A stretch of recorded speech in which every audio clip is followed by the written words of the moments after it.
প্রধান উপদেষ্টা ডক্টর মোহাম্মদ ইউনূস বলছেন, তরুণরা দল গড়েছে, নিশ্চিত অনেকেই নির্বাচিত হবেন। নিশ্চিত হওয়া যায় নির্বাচনের আগে? এটা তো শেখ হাসিনা এইভাবেই আচরণগুলি করতো, যে একদম নিশ্চিতভাবে শতভাগ জিতবে এরকম এক ধরনের। তাও তিনি একটা দলের প্রধানমন্ত্রী হলো, আর তিনি তো কোনো দলের না, তিনি কার্যত একটা কেয়ারটেকার সরকারের প্রধান। তা কেয়ারটেকার সরকারের প্রধান বা অন্তর্বর্তী সরকারের প্রধান এভাবে বলতে পারে যার অধীনে এতগুলো রাজনৈতিক দল আস্থা বিশ্বাস নিয়ে নির্বাচন করছে? তাহলে কি এই যে একতরফা নির্বাচন, এই নির্বাচনের ফলাফল আগেই বলে দিলেন? মানে নির্বাচন অনুষ্ঠিত হওয়ার আগেই প্রধান উপদেষ্টা ফলাফল বলে দিলেন? তাহলে তিনি সরকার প্রধান অবস্থায় কিভাবে বলতে পারেন যে এই দলের অনেকেই নির্বাচিত হবেন? যদিও বর্তমান ডক্টর মোহাম্মদ ইউনূস সরকার বাংলাদেশকে রাজনৈতিক অস্থিতিশীলতায় ঢেকে ফেলার জন্য আওয়ামী লীগবিহীন তথা দেশের একটি বড় অংশকে বাদ দিয়ে নির্বাচন করতে চায়, এবং এই নির্বাচনের ফল যে আসলে খুব একটা ভালো হবে না, যারা এবার নির্বাচনে অংশ নিচ্ছে তারাও ভালোভাবে টের পান। নিকুশ কালো অন্ধকারে নিমজ্জিত দেশ পালানোর পথ খুঁজছে ইউনূস। আসসালামু আলাইকুম দর্শক, সিগন্যাল বিডি চ্যানেলের নতুন একটি গুরুত্বপূর্ণ নিউজ ভিডিও নিয়ে আপনাদের মাঝে হাজির হলাম। প্রিয় দর্শক, বাংলাদেশের বর্তমান রাজনৈতিক প্রেক্ষাপট নিয়ে ইতিমধ্যে অনেকগুলো ভিডিওর অংশ বিশেষ আপনারা দেখেছেন, এবং আশা করি দেখেই বুঝতে পেরেছেন আজকের ভিডিওটি কতটি গুরুত্বপূর্ণ এবং আকর্ষণীয় হতে চলেছে। তাই বলছি প্রিয় দর্শক, সবাই ধৈর্য সহকারে পুরো ভিডিওটি দেখবেন। এখনো যারা আমাদের চ্যানেলটি সাবস্ক্রাইব করেনি তাদের সবাইকে বলবো আমাদের চ্যানেলটি সাবস্ক্রাইব করে পাশে থাকা বেল আইকনটি অন করে দিবেন। আর কে কোথায় থেকে ভিডিওটি দেখছেন অবশ্যই কমেন্ট বক্সে জানিয়ে যাবেন। তো প্রিয় দর্শক, চলুন আর দেরি করবো না, একটি লাইক দিয়ে মূল ভিডিওতে যাওয়া যাক। আজকে একটা বক্তব্য দেখে খুবই অবাক হলাম। প্রধান উপদেষ্টা ডক্টর মোহাম্মদ ইউনূস বলছেন, তরুণরা দল গড়েছে, নিশ্চিত অনেকেই নির্বাচিত হবেন। এই কথাটার এই সময় বলার অর্থটা আমি ঠিক বুঝলাম না। এটা হচ্ছে যে রাজধানীর একটা হোটেলে উচ্চশিক্ষার বর্তমান অবস্থা এবং ভবিষ্যৎ দিক নির্দেশনা 2026 শীর্ষক 3 দিনব্যাপী দক্ষিণ এশীয় আঞ্চলিক সম্মেলনের উদ্বোধনী অনুষ্ঠানে তিনি এই মন্তব্য করেন। বলছেন যে নির্বাচন এবং গণভোটের মাধ্যমে নির্ধারিত হবে দেশের ভবিষ্যৎ। কিন্তু এই যে তরুণরা দল গড়েছে, নিশ্চিত অনেকে নির্বাচিত হবেন, তো এই কথাটা এখন যাচ্ছে নিশ্চিত তরুণরা দল করেছে, নিশ্চিত অনেকেই নির্বাচিত হবে প্রধান উপদেষ্টার আশাবাদ। এই আশাবাদটা যখন করছে, যখন দল করে নির্বাচন করে, তখন অনেক প্রতিদ্বন্দ্বী থাকে, তরুণরা হোক, প্রবীণরা হোক, মধ্যবয়সীরা হোক, অনেকে হবে। সবার প্রতি তো সম্মান রাখা দরকার। তরুণরা ইতিমধ্যে দল করেছে, তরুণদের মন্ত্রী হয়েছে, উপদেষ্টা পদমর্যাদায়। সেগুলি খুব কি মানে সমাজে আশাবাঞ্জক পরিস্থিতি তৈরি হয়েছে, নাকি নেতিবাচক অবস্থাও তৈরি হয়েছে? সমালোচনা কি নেই? আছে তো। তো প্রধান উপদেষ্টা যিনি এখন দায়িত্বে আছেন, তিনি তো নিরপেক্ষ থাকবেন। তিনি নিজে একজন প্রবীণ, তরুণদের প্রতি আশাবাদ ব্যক্ত করছেন, আমরাও করি তরুণরা ভালো করুক। কিন্তু যখন নাকি প্রতিদ্বন্দ্বিতা হবে, তখন কে তরুণ, কে মধ্যবয়সী, কে প্রবীণ, সবার প্রতি একটা আশীর্বাদ থাকবে যারা রাষ্ট্রের একদম সর্বোচ্চ পর্যায়ে থাকেন। সেখানে যদি কোনো একটা দলকে নির্দিষ্ট করে, তরুণদের দল মানে কি, দল করেছে মানে এনসিপি করেছে, তারা কি করেছে, তারা জামাতের জোটে গেছে, 30টা আসন তারা পেয়েছে, সেখানে নির্বাচন করবে, হ্যাঁ জিতবে, কিন্তু তার তো প্রতিদ্বন্দ্বী থাকবে সেই এলাকায়, তার প্রতিদ্বন্দ্বী সেখানে বিএনপি থাকবে, অন্য দলও থাকবে। তাহলে আমি যদি দেশের একটা গুরুত্বপূর্ণ পদে থেকে আমি যদি মানে একটা দলের প্রতি, প্রার্থীদের প্রতি যদি আমি মানে প্রকাশ্যে বলি যে তরুণরা দল করেছে, অনেকেই নিশ্চিতভাবে নির্বাচিত হবে, নির্বাচিত হওয়া না হওয়ার বিষয়টা হলো ভোটারদের উপর নির্ভর করবে। আর আমার দায়িত্ব হচ্ছে একটা ভালো নির্বাচন কন্ডাক্ট করা। কিন্তু আমি কোনো তরুণদের দল হোক, প্রবীণদের দল হোক, কোনোটার প্রতি আমার পক্ষপাতিত্ব থাকবে না, আমার নির্দিষ্ট কোনো বক্তব্য থাকবে না। এখানে তিনি নির্দিষ্টভাবে বক্তব্য রাখছেন তরুণদের দল, তার মানে শুধু নামটা বলেননি এনসিপি, এটা ঠিক না। এগুলো হলো আরো ডুবানোর হচ্ছে একটা রাস্তা। কারণ এমনিতেই পরিস্থিতি আমরা তো বুঝি বেশি ভালো না, এবং তরুণরাই জামাতের জোটে যাইতে গিয়ে তাদের একটা বড় অংশ বা একটা অংশ সরে গেছে, এবং তার মধ্যে উল্লেখযোগ্য সামান্তা শারমিন, তাসনিম, যারা ডাক্তার তাসনুভা জামিন, এরকম কিছু মুক্ত পরিচিত হয়েছে, তারা সরে গেছে। তো সেখানে প্রধান উপদেষ্টা এরকম তরুণরা দল করেছে, অনেকেই নিশ্চিতভাবে জিতবে। নিশ্চিত হলেন কি করে? নিশ্চিত হওয়া যায় নির্বাচনের আগে? এটা তো শেখ হাসিনা এইভাবেই আচরণগুলি করতো, যে একদম নিশ্চিতভাবে শতভাগ জিতবে এরকম এক ধরনের আশা। তাও তিনি একটা দলের প্রধানমন্ত্রী হলো, আর তিনি তো কোনো দলের না, তিনি কার্যত একটা কেয়ারটেকার সরকারের প্রধান। তো কেয়ারটেকার সরকারের প্রধান বা অন্তর্বর্তী সরকারের প্রধান এভাবে বলতে পারে যার অধীনে এতগুলো রাজনৈতিক দল আস্থা বিশ্বাস নিয়ে নির্বাচন করছে? সে কি বলতে পারে কোন একটা দলের প্রতি এইভাবে আশীর্বাদ ব্যক্ত করতে পারে? তাহলে অন্যরা তো মনে করতে পারে যে তাহলে এখানে তো প্রশাসন, পুলিশ, তারা তো একটা প্রশ্রয় দেবে। এটা একটু পুনর্বিবেচনা করা উচিত। আগামী নির্বাচনে ঠিক করে দেবে বাংলাদেশ কোন দিকে যাবে প্রধান উপদেষ্টা। খুব সুন্দর কথা তিনি বললেন যে আগামী নির্বাচনে বাংলাদেশের গতিপথ নির্ধারণ করবে। এই বক্তব্যের মাঝে তিনি আবার যে কথাটি বলছেন সেটা যদি আপনাদেরকে বলি, দেখেন তিনি বলছেন তরুণদের রাজনৈতিক দল রয়েছে, অনেকে জয় হবে, এবং ছোট্ট করে নিচে লেখা প্রত্যাশা প্রধান উপদেষ্টার। এটা কিন্তু যমুনা টেলিভিশন নিউজ।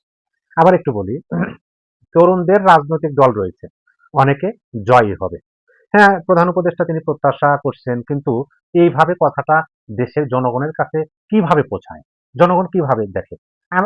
আমি প্রথমে যখন এই নিউজটা দেখলাম, দেখার পরে আমার মনের মধ্যে যে প্রশ্নটা আসলো যে প্রধান উপদেষ্টা তিনি কিভাবে বলতে পারেন যে তরুণদের একটা রাজনৈতিক দল আছে, সেই দল অনেকে জয়ী হবে।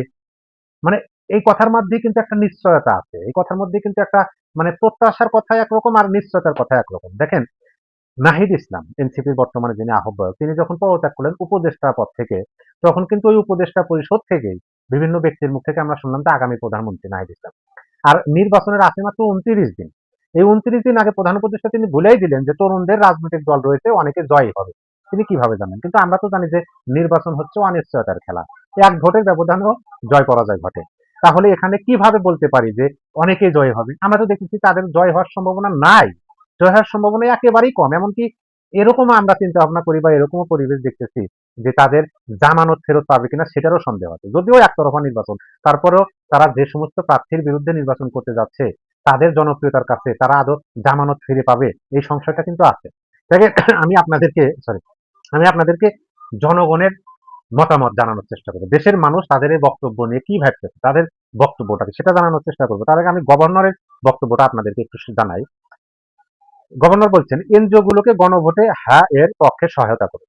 তিনি এনজিওদেরকে গণভোটের পক্ষে হ্যাঁ ভোট যেন দেয়, এইটা যে এনজিওরা প্রচার করতেছে, তারা যে মেটিকুলাসলি কাজ করতেছে, সেটাতে সহায়তা করার জন্য আহ্বান জানাইছেন কে? গভর্নর। এখন এই যে মন্তব্যটা, এই মন্তব্যের যে নিউজ হয়েছে, নিউজের কমেন্ট বক্সে যদি আমি যাই, তাহলে কমেন্ট বক্সে দেখেন বিভিন্ন মানুষ গঠনমূলক ভাবে তাদের মন্তব্য জানাইছেন। আমি তার থেকে কয়েকটা মন্তব্য আপনাদেরকে একটু পড়ে শোনাই, আপনারা শুনুন, আপনারা বুঝতে পারবেন। দেখেন, এমডি মজিদ নামে একজন লিখছেন, আমার ভোট আমি দেব, যাকে ইচ্ছে তাকে দেব, এবং গণভোট হ্যাঁ দিব নাকি না দিব সেটা আমাদের অধিকার হিসেবে ব্যক্তিগত। সরকার যদি আমাদের অধিকার কেড়ে নিয়ে গণভোটে হ্যাঁ দেওয়ার জন্য বলেই দেয়, তাহলে সরকার কিভাবে নিরপেক্ষ ভূমিকা পালন করছে? প্রশ্ন রইল। তিনি প্রশ্ন করলেন যে এখানে তো সরকারের নিরপেক্ষ থাকার কথা, বিষয়টা বোঝার চেষ্টা করুন যে সরকারের পক্ষ থেকে বলা হয়েছে যে তারা একটা নিরপেক্ষ নির্বাচন দেবে, কিরকম নিরপেক্ষ সেটা দেখতেছি, কিন্তু যাই হোক এখানে তাদের বক্তব্যগুলো তো নিরপেক্ষ থাকার কথা। তারা হ্যাঁ ভোটের পক্ষে অবস্থান নিয়ে সরকারি ভাবে রাষ্ট্রের অর্থ খরচ করে তারা প্রচার প্রসার শুরু করে দিচ্ছে, এনজিও গুলোকে সাহায্য সহযোগিতা করার জন্য তারা অলরেডি আহ্বান জানিয়েছে। আর অনেকেই বিজয় হবে তাদের নিয়োগকর্তা এটাও বলে দিতেছে। দেখেন, আমি আরো কিছু মন্তব্য আপনাদের জানাই। জাকির লিপন নামে একজন লেখেন, এনজিও গুলোর কারণে আজকে পার্বত্য অঞ্চল, রোহিঙ্গা ক্যাম্প সবকিছু অস্থিতিশীল অস্ত্র থেকে শুরু করে সবকিছু তারা দিচ্ছে। এখন বাংলাদেশটাকে আগে থেকে এনজিও গুলো গোলপাত করে দিয়ে রেখেছে।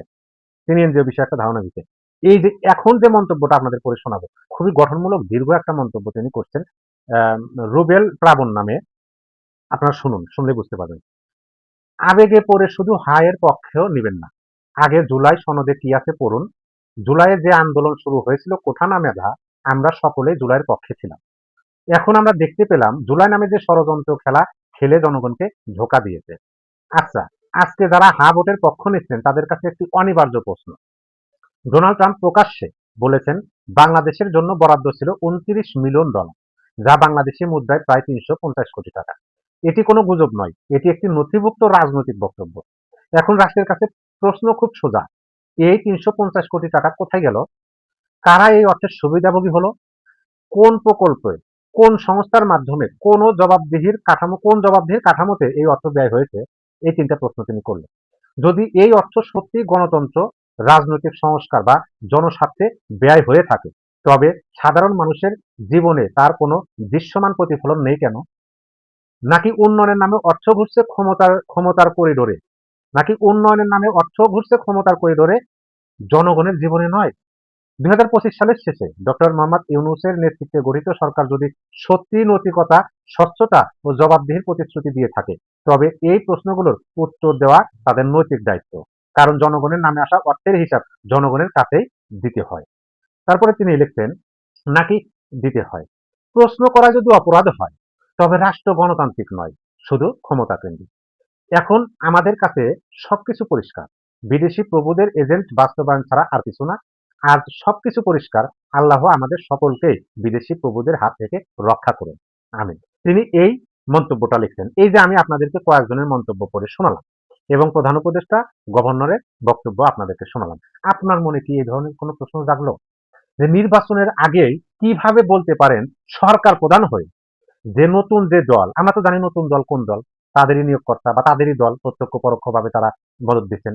তিনি তো বিদেশি একটা সংবাদ মাধ্যমে সাক্ষাৎকারে বলছেন যে তরুণরা রাজনৈতিক দল গঠন করা তাদের জন্য হক হয়ে দাঁড়াচ্ছে, এটা উচিত, না হলে তারা বঞ্চিত হবে। তিনি সহযোগিতা করছেন, তাহলে তিনি সরকার প্রধান অবস্থায় কিভাবে বলতে পারেন যে এই দলের অনেকেই নির্বাচিত হবে? মানে প্রত্যাশা করতে পারে কিন্তু নিরপেক্ষ একটা অবস্থানে থেকে এইভাবে অন্য দলের কথা তো বললেন না, অন্য দলের কথা তো বললেন না। আর গভর্নর তিনি বলতেছেন যে এনজিও গুলোকে সহযোগিতা করুন। এনজিও নিয়োগ দেওয়া হলো কেন? নির্বাচন যদি জনগণের মুখের দিকে তাকানোর মূল উদ্দেশ্য হয়, মানে নির্বাচন কি জন্য জনগণের দিকে তাকানো, জনগণ কি চায় সেই মাফিক তারা জনগণ সিদ্ধান্ত দেবে, সেই সিদ্ধান্ত অনুযায়ী আগামীর পথে চলবে বাংলাদেশ। তাহলে জনগণকে প্রভাবিত করা, জনগণকে বাধ্য করা, সরকারের পক্ষ থেকে প্রচার করা, নির্বাচনের আগেই বলে দেওয়া যে অনেকে নির্বাচিত হবেন, যাদের জামানত হারানো নিয়ে তারা ব্যস্ত, জামানত পাবে কিনা এই চিন্তায় আমরা করি যে এই তরুণদের রাজনৈতিক দলের জামানত ফিরে আসবে কিনা। অথচ প্রধান উপদেষ্টার চেয়ার অর্থাৎ প্রধানমন্ত্রীর চেয়ারের মতো একটা গুরুত্বপূর্ণ চেয়ারে আসীন হওয়া ব্যক্তি মুখে বলেন নিরপেক্ষ, তাও তারা বজায় রাখবেন, অপরদিকে তারা পক্ষ নিয়ে কথা বলতেছেন, গণভোটের পক্ষে, এনসিপির পক্ষে। প্রিয় দর্শক, এই বিষয়গুলো দেখেন দেশের মানুষ আদৌ কিভাবে নিচ্ছে। আমার মনে হয় না দেশের মানুষ খুব একটা ভালোভাবে নিচ্ছে তাদের এই বক্তব্যগুলো। আর এটা আমার কাছে মনে হচ্ছে যে নির্বাচনের আগে তিনি ফলটা বলে দিলেন বা একতরফা নির্বাচনের একটু ইঙ্গিত দিলেন যে নির্বাচনের ফলটা কিরকম হতে পারে, কারণ তার কথার অনেক মূল্য আছে। তিনি একটা কথা বললে ওই কথা বিভিন্ন মহল থেকে কার্যকর করার জন্য কাজ শুরু হয়ে যায়, এটা স্বাভাবিক বিষয়, কারণ তিনি সরকার প্রধান, তিনি এই ধরনের কথা বলতেছেন। বাংলাদেশে আগামী নির্বাচন অংশগ্রহণমূলক হোক, সোজা সাপটা কথা আওয়ামী লীগ সহ হোক, এটা নিয়ে বিশ্ব সম্প্রদায় ভেতরে বাহিরে রেগুলারলি কথা বলছে এবং এটা অনুমান করা যায়। আমি অনেকগুলো আলোচনা আপনাদেরকে বলেছি, কমনওয়েলথ বলেন, আইআরআই বলেন, এবং ভারত তো অবশ্যই, ভারত সবসময় এখন ওপেনলি ভারত বলছে তারা প্রত্যাশা করে নির্বাচনের সব কিছু একমুখী চলা শুরু করলেও নির্বাচনটা আওয়ামী লীগ সহ হোক, এটা ভারতের প্রত্যাশা। এবং সেই প্রত্যাশায় বিশ্বের বিভিন্ন কর্নার থেকে বিভিন্ন মানুষ যুক্ত হন। যদিও বর্তমান ডক্টর মোহাম্মদ ইউনূস সরকার বাংলাদেশকে রাজনৈতিক অস্থিতিশীলতায় ঢেকে ফেলার জন্য আওয়ামী লীগবিহীন তথা দেশের একটি বড় অংশকে বাদ দিয়ে নির্বাচন করতে চায়, এবং এই নির্বাচনের ফল যে আসলে খুব একটা ভালো হবে না, যারা এবার নির্বাচনে অংশ নিচ্ছে তারাও ভালোভাবে টের পান। কারণ হচ্ছে দেশে একটা বড় অংশ যখন নির্বাচনের বাইরে থাকে, সেই অংশটা তার মতামত প্রকাশের জন্য উৎসুক হয়ে থাকে। এটা আওয়ামী লীগ সরকারের এর আগের আমলগুলোই এর প্রমাণ। 18-24 বা 14 নির্বাচনে যখন বিএনপি বা জামাতের লোকজন বাইরে থেকেছে, অথবা 18তে অংশগ্রহণ করলেও তাদের যেরকম মতামত প্রকাশের সুযোগ ছিল না, ফলে এই যে একটা প্রেশার জমে থাকা একটা চাপ, সেই চাপ বিস্ফোরণ ঘটেছে 24-এর জুলাই আগস্টে এসে। এখন সেই আন্তর্জাতিক চাপ ডক্টর মোহাম্মদ ইউনূস যতই গুরুত্ব দেন না দিয়ে থাকেন না কেন, তার পক্ষে এড়িয়ে যাওয়া সম্ভব না। এবং ডক্টর ইউনূস যেহেতু তার কোনো ম্যান্ডেট নাই, তার কোনো জবাবদিহিতা নাই, তিনি সাময়িক সময়ের জন্য এটা করতে পারছেন। সে সময় আমাদের সামনে এই খবর, বাংলাদেশে আগামী সংসদ নির্বাচনকে অন্তর্ভুক্তিমূলক করার আহ্বান জানিয়েছেন 4 ব্রিটিশ এমপি। তারা বলেছেন যে দলের অংশগ্রহণ না থাকলে কোনো নির্বাচনকে গণতান্ত্রিক বলা যায় না। হাউস অফ কমন্সের এই 4 এমপি হলেন Bob Blackman, Jim Shannon, Jas Athwal এবং ক্রিস ল। বিবৃতিতে তারা বলেন, ফেব্রুয়ারি নির্বাচনের অপেক্ষায় থাকা বাংলাদেশের গুরুত্বপূর্ণ সন্ধিক্ষণে দাঁড়িয়ে আছে। নৈতিক বিবেচনা বোধ সম্পন্ন প্রত্যেক মানুষই আশা করেন এই নির্বাচন একটি ন্যায়সঙ্গত, স্থিতিশীল ও সমৃদ্ধ বাংলাদেশ গঠনে ভূমিকা রাখবে। তবে তখনই সেটা সম্ভব হবে যখন নির্বাচন হবে অংশগ্রহণমূলক এবং আন্তর্জাতিক পর্যবেক্ষকদের দৃষ্টিতে নিরপেক্ষ। সেটা কি হচ্ছে এবার? নৈতিক বিবেচনা বোধ সম্পন্ন প্রতি মাসে জুলাই অভ্যুত্থানে ক্ষমতাচ্যুত হওয়ার পর গেল বছরের মে মাসে আওয়ামী লীগের সব ধরনের কর্মকাণ্ডে নিষেধাজ্ঞা আরোপ করা হয়। একই মাসে রাজনৈতিক দল হিসেবে নিবন্ধন স্থগিত করা হয় তাদের। এই ঘটনার দিকে ইঙ্গিত করে বিবৃতিতে 4 ব্রিটিশ এমপি বলেন, আমরা উদ্বিগ্ন যে ব্যাপক জনসমর্থন থাকা রাজনৈতিক দলগুলোর উপর বর্তমানে নিষেধাজ্ঞা রয়েছে। মানে নিশ্চিতভাবে আওয়ামী লীগের কথা বলা হচ্ছে যে ব্যাপক জনসমর্থন আওয়ামী লীগের পক্ষে থাকলেও তাদের বর্তমানে নিষেধাজ্ঞা রয়েছে তাদের উপরে। এক্ষেত্রে জাতিসংঘের পাশাপাশি যুক্তরাজ্য বাংলাদেশের দীর্ঘদিনের মিত্রদের পরামর্শ উপেক্ষা করা হয়েছে। তার মানে এই বিবৃতি থেকে আমরা এটাও বুঝতে পারি যে জাতিসংঘও চায় বাংলাদেশে একটি অংশগ্রহণমূলক নির্বাচন হোক। মুক্ত, সুষ্ঠু, অন্তর্ভুক্তিমূলক নির্বাচন না হলে বাংলাদেশের লাখ লাখ সাধারণ নাগরিক ভোটাধিকার থেকে বঞ্চিত হবেন এবং তারা ভোট দিতেই যাবেন না বলছে ব্রিটিশ 4 এমপি। আমরা আর কি বলার আছে বলেন? আমাদের মতামতের আর কি মূল্য থাকে এখানে? আচ্ছা, বিবৃতিতে বলা হয়, সব প্রধান রাজনৈতিক দলের অংশগ্রহণ ছাড়া অনুষ্ঠিত কোনো নির্বাচনকে গণতান্ত্রিক বলা যায় না। সুতরাং বুঝতেই পারছেন এই নির্বাচন হলে পরে ইন্টারন্যাশনাল কমিউনিটি সেটাকে কিভাবে দেখবে। বাংলাদেশের ভোটারদের উপর এমন বিধিনিষেধ আরোপ করা ডক্টর মোহাম্মদ ইউনূসের নেতৃত্বে অন্তর্বর্তী সরকারের উচিত হয়নি, যারা কিনা নিজেরাই অনির্বাচিত। আমরা যে কথা একটু আগে বলছিলাম, অনির্বাচিত বডি, তার তো জবাবদিহিতার কোনো জায়গা নেই। সুতরাং সে তার যেটা মন চাচ্ছে সে সেটাই করছে। বাংলাদেশের রাজনীতি দীর্ঘদিন ধরে চরমভাবে বিভক্ত মন্তব্য করে চার ব্রিটিশ এমপি বলেছেন এর দায় বাংলাদেশের সব রাজনৈতিক দলেরই কিছু না কিছু রয়েছে, কিন্তু জাতীয় ঐক্য প্রতিষ্ঠা করতে এবং থমকে যাওয়া অর্থনৈতিক উন্নয়নকে আবার স্থিতিশীল করতে ভবিষ্যতে যে কোনো সরকারকে জনগণের সম্মতির ভিত্তিতে দেশ চালাতে হবে। আপনি যদি মনে করেন যে দেশের একটা অংশকে বাদ দিয়ে আপনি দেশ চালাবেন, এই দেশকে কখনোই চালাতে পারবেন না। এটা হয় না, এটা হবে না, পৃথিবীর বাস্তবতা এটা বলে না, এবং সারা পৃথিবীর সমর্থন আপনার দিকে কখনোই থাকবে না। যুক্তরাজ্যকে বাংলাদেশের অন্যতম ঘনিষ্ঠ অংশীদার হিসেবে তুলে ধরে তারা বলেন, রাজনৈতিক উদ্দেশ্য প্রণোদিত আটক, বিচার ব্যবস্থা কাঠামোগত ব্যর্থতা এবং গণমাধ্যম কর্মীদের নির্বিচারে গ্রেফতারের বিশ্বাসযোগ্য তথ্য আমাদের উদ্বিগ্ন করেছে। আপনারা জানেন যে এই সরকারের সময় ফেসিবাদ বিরোধী কথা বলা হয়, কিন্তু শুধু কথা বলার জন্য, শুধু গণমাধ্যম কর্মী না, সাবেক আমলা, সাবেক শিক্ষক, তাদেরকে জেলে যেতে হয়েছে। প্রফেসর নাজমুল হাসান কলিমুল্লাহ, আবু আলম শহীদ খান, আনিস আলমগীর, মঞ্জুর আলম পান্না, একজন দুজন না, তাদের প্রত্যেকেই শুধু কথা বলার অভিযোগে, সরকারকে প্রশ্ন করার অভিযোগে তাদেরকে জেলে যেতে হয়েছে। আমরা ব্রিটিশ সরকার সহ জাতিসংঘের মতো আন্তর্জাতিক সংস্থাগুলোর প্রতি আহ্বান জানাই, ডক্টর ইউনূস যেন গণতান্ত্রিক নীতির প্রতি তার অঙ্গীকার বজায় রাখেন, বাংলাদেশের সব নাগরিক অধিকার সুরক্ষা করেন এবং মুক্ত, সুষ্ঠু, অন্তর্ভুক্তিমূলক নির্বাচন নিশ্চিত করেন। আমি একটা কথা আপনাদেরকে এখনই বলে রাখতে চাই। আমার কেন যেন ধারণা ডক্টর মোহাম্মদ ইউনূস একগুঁয়েমি করে যে 12 ফেব্রুয়ারি নির্বাচনটা আয়োজন করতে চাচ্ছেন, যদি তিনি এটা আয়োজন করেও ফেলেন, তারপরেও বাংলাদেশে আরেকটি নির্বাচনের হাতছানি কি এর মধ্যে দিয়ে শুরু হয়ে যায় না? যে আরেকটি সরকার 5 বছর টিকতে পারবে, দেশকে বিভক্ত দেশ নিয়ে 5 বছর পরিচালনা করতে পারবে, এইটা বড়ই কঠিন অনিশ্চিত হয়ে পড়ে। ফলে ব্রিটিশ 4 এমপির যে শক্ত বিবৃতি, এই শক্ত বিবৃতি ডক্টর ইউনূসকে টনক নড়তে বাধ্য করে কিনা, এবং তার আশেপাশের লোকজন যেরকম বলা শুরু করেছে নির্বাচনের ট্রেন আবার লাইনচ্যুত হতে পারে, সেরকম কিছু ইঙ্গিত করছে কিনা। প্রিয় দর্শক, ইতিমধ্যে আপনারা আমাদের পুরো ভিডিওটি দেখেছেন। ভিডিওটি দেখে কি জানলেন এবং বুঝলেন, অবশ্যই আপনাদের মূল্যবান মতামতটি আমাদের কমেন্ট বক্সে জানাতে ভুলবেন না। এখনো যারা আমাদের চ্যানেলটি সাবস্ক্রাইব করেননি তাদের সবাইকে বলবো আমাদের চ্যানেলটি সাবস্ক্রাইব করে পাশে থাকা বেল আইকনটি অন করে দিবেন, এরকম নিত্য নতুন প্রতিদিন গরম গরম নিউজ আপডেট পেতে। ধন্যবাদ সবাইকে।